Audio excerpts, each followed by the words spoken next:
Rafflesia. Au cœur des forêts tropicales d'Asie du Sud-Est, cette plante passe la majeure partie de sa vie complètement cachée.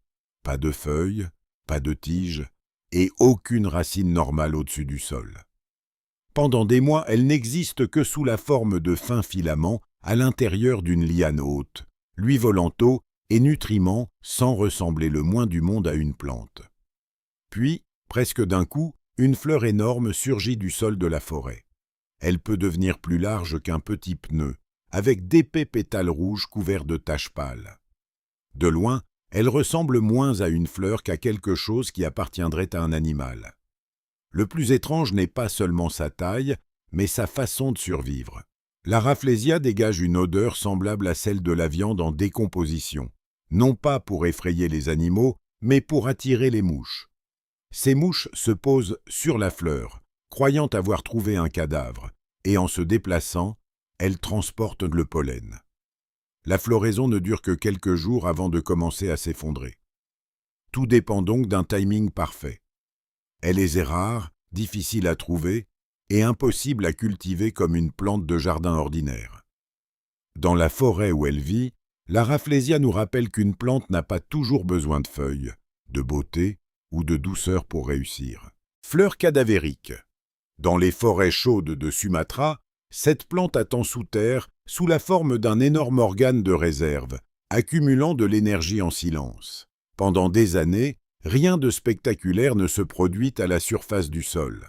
Puis une structure gigantesque s'élève de la terre, plus haute que bien des gens, enveloppée d'une gaine rouge sombre et verte.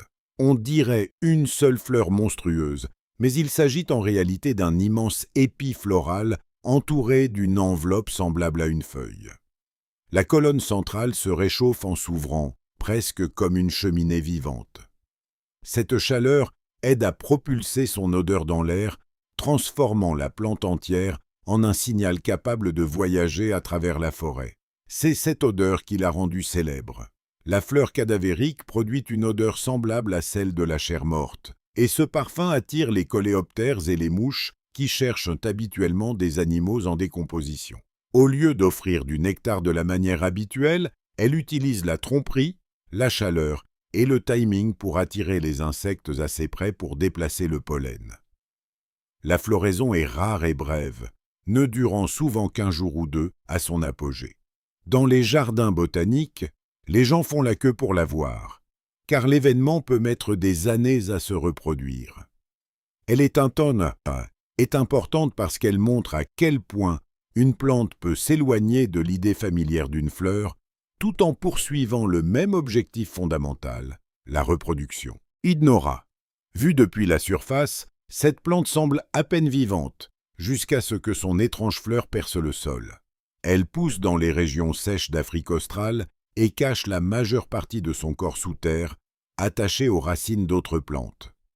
Au lieu de fabriquer sa propre nourriture avec des feuilles vertes, elle prend ce dont elle a besoin à son hôte. La fleur est épaisse, rugueuse et presque s'animale, avec des lobes charnus qui s'ouvrent depuis la terre comme une bouche. Sa couleur mêle souvent des nuances de brun, d'orange et de rose, lui donnant l'apparence de quelque chose qui se décompose plutôt que de fleurir. C'est en partie ce qui rend l'Idnora si contre nature. Sa méthode de pollinisation est encore plus étrange que son apparence.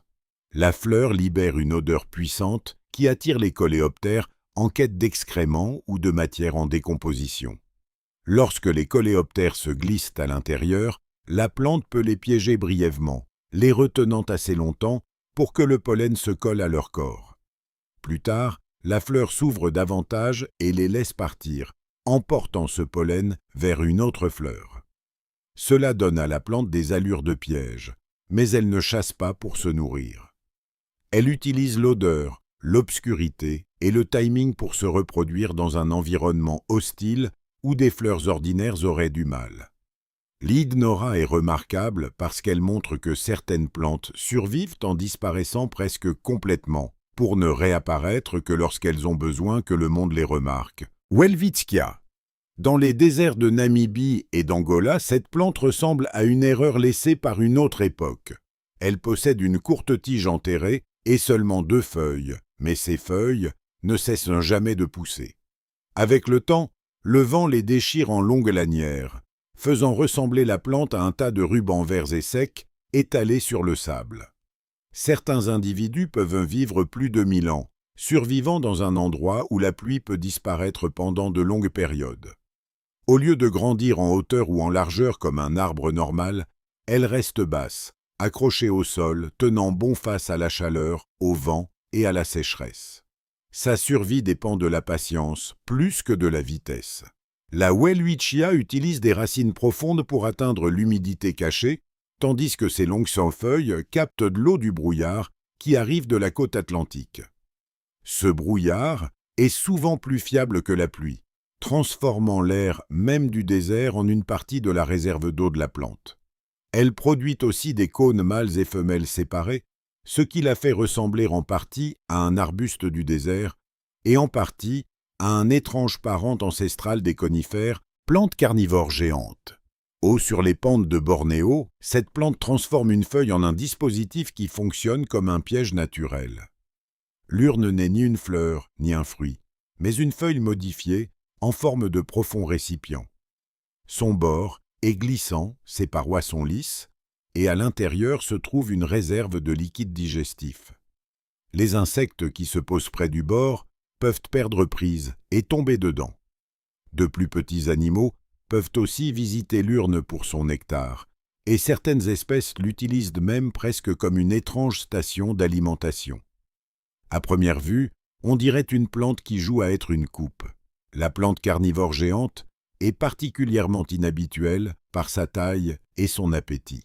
Nepenthes raja peut produire des urnes assez grandes pour contenir bien plus de liquide que la plupart des plantes carnivores. Au lieu de dépendre uniquement d'un sol pauvre, elle tire des nutriments supplémentaires des insectes et d'autres matières organiques qui finissent à l'intérieur du piège.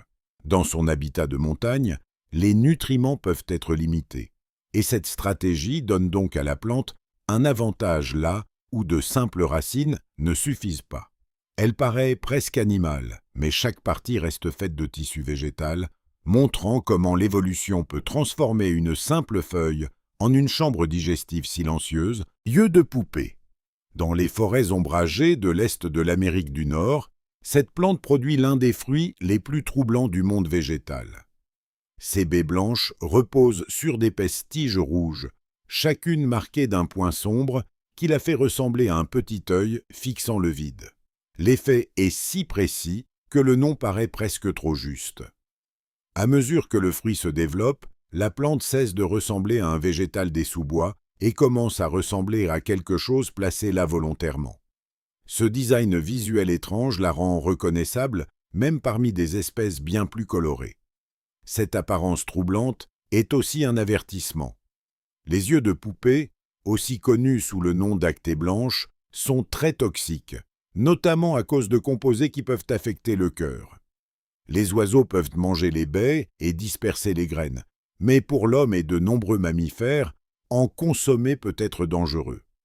La plante n'a besoin ni d'épines, ni de pièges, ni de mauvaise odeur pour se protéger. Sa défense est chimique, cachée à l'intérieur d'un fruit d'apparence étrangement délicate.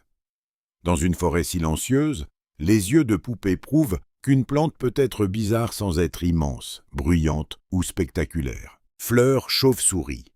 Dans les forêts humides d'Asie du Sud-Est, cette plante semble avoir été conçue pour imiter un sombre animal volant. Ses fleurs vont du violet profond au presque noir, avec de larges bractées en forme d'ailes s'étendant depuis le centre. En dessous pensant de longs filaments fins qui peuvent s'étirer bien en dessous de la fleur, donnant à la plante l'étrange allure d'une chauve-souris à moustache. Cet effet n'est pas une décoration aléatoire. Ses formes inhabituelles et ses couleurs sombres aident la fleur à se démarquer dans la pénombre du sous-bois, où la lumière est filtrée à travers des couches de feuilles. Ce qui rend la fleur chauve-souris particulièrement étrange, c'est à quel point elle rompt avec l'idée normale d'une floraison tropicale.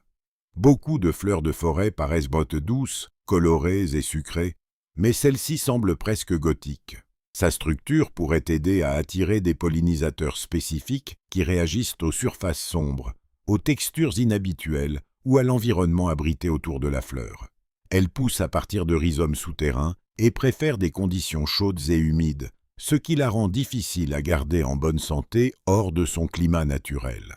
Dans les jardins et les collections, on la cultive surtout parce qu'elle a l'air irréel. Arbre au sang de dragon.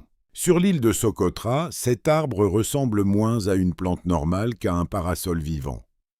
Son tronc épais s'élève d'un sol rocheux et sec, puis s'ouvre en une couronne dense, façonnée presque parfaitement pour capter la brume et se faire de l'ombre à lui-même.